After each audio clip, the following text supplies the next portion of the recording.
People have been predicting the death of cinema almost as long as the medium has existed.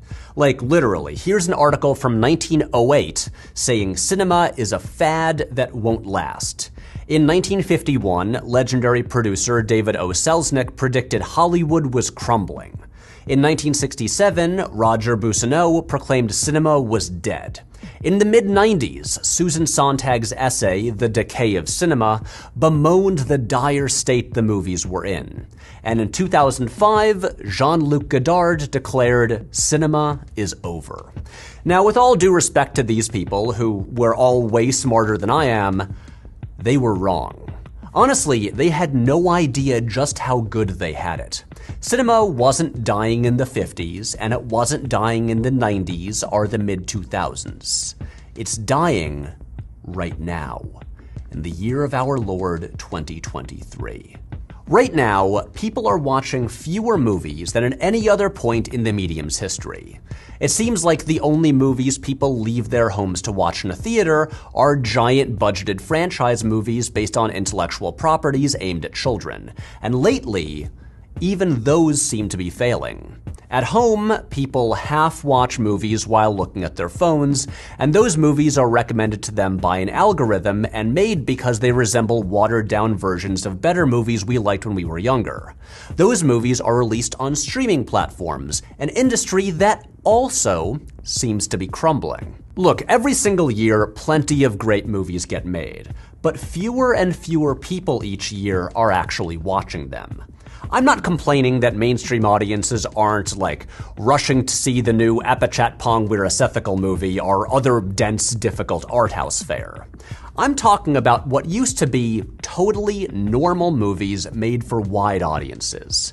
In 1979, the biggest movie of the year was Kramer vs. Kramer, a drama about a family going through a divorce. 40 years later, Marriage Story was released, an extremely similar movie with huge critical acclaim, also featuring big movie stars. But now, this is treated as a niche art house film, and it's watched by a fraction of the audience that watched Kramer vs. Kramer 40 years earlier. So what happened? How did we get here?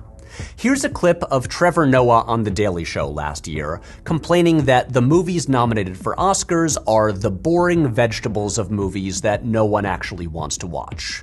It's because, the Oscars, it's never, shit that I've seen. They're never and the nominees are Transformers. Seen it? I'm just saying there's a disconnect clearly between, what we want to watch and what we should watch.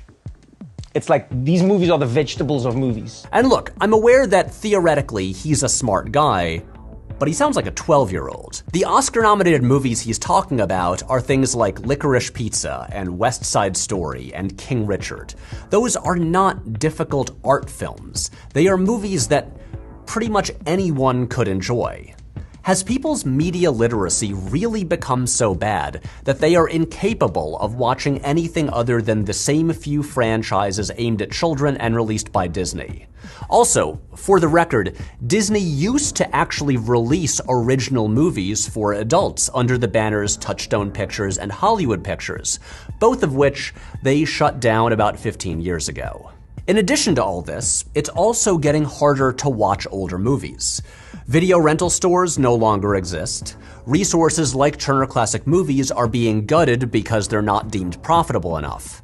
Disney's ever-expanding monopoly is refusing to allow repertory screenings of their movies, and now what also used to be Fox movies. And the physical media market continues to collapse, so if a movie isn't available to stream, sometimes that means it's not available to watch anywhere at all.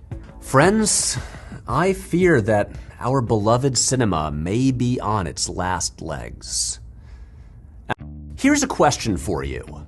What was the highest grossing movie of 1988? I'll give you a hint. It wasn't a big budget blockbuster like Who Framed Roger Rabbit, or a franchise launching action classic like Die Hard. Nope. It was Rain Man. That's right. 35 years ago, the biggest movie around was an R-rated drama about an asshole and his autistic brother going on a road trip. It was a runaway box office hit, and then to top it all off, It swept the Academy Awards, winning Best Picture, Director, Actor, and Screenplay. Today, something like this seems impossible. If a movie like Rain Man even got greenlit today, it would be made for a fraction of the budget it had in the 80s, and would probably go straight to a streaming platform with a 1-week limited theatrical run to qualify for awards. There is almost a 0% chance it would become a mainstream hit. My point here is not that Rain Man is the best movie ever made. It is good though. It's that not very long ago, like within my lifetime, movies like this were the norm. Today, every major hit movie is a $200 million franchise installment aimed at 13-year-old boys, but a couple decades ago, right alongside those blockbusters were dramas and comedies aimed at different audiences, including adults, starring major movie stars. Rain Man used to be a totally normal mainstream movie, and now it seems like a relic of another era. Movies like this have become a dying breed.